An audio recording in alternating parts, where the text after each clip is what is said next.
In the 1950s, the US had its largest middle class in the country's history, and it also had a top wealth tax rate of 91%. Is that a coincidence? No. This high tax rate did two things. First, it raised revenue to fund things like the GI Bill, which made college cheap for the middle class, unlike today.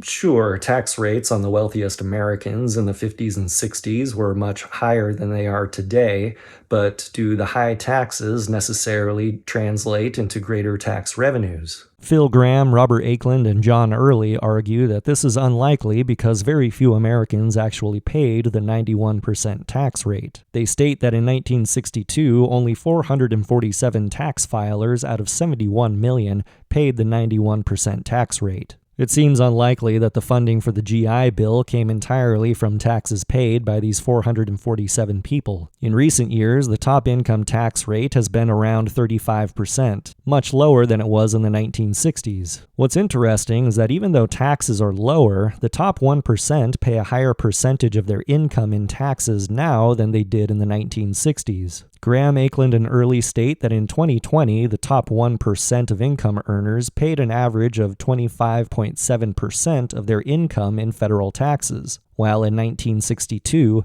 the top 1% of income earners on average paid 16.1% of their income in federal income and payroll taxes. If your goal is to get more tax revenue from the wealthy, a 91% top tax rate doesn't seem like the best idea. Secondly, it disincentivized business owners from taking egregiously large salaries. Business owners were instead incentivized to reinvest or increase employee wages, which led to a broader distribution of wealth. Many politicians alive in the 1960s would disagree that high tax rates were contributing to economic growth. President John F. Kennedy, in a special message to Congress in 1963, argued in favor of cutting income and corporate taxes, stating, "Our present income tax rate structure now holds back consumer demand, initiative, and investment. Our tax system still siphons out of the private economy too large a share of personal and business purchasing power and reduces the incentive for risk, investment, and effort, thereby aborting our recoveries and stifling our national growth rate. Historically, the wealthy have avoided paying these high tax rates by exploiting legal loopholes." Thomas Sowell writes that the top marginal tax rate in the 1920s was also very high, but instead of taking lower salaries and investing in business and workers' wages, the wealthy simply reported lower incomes by putting their money into tax-exempt securities or by any of the other ways of rearranging their financial affairs to minimize their tax liability.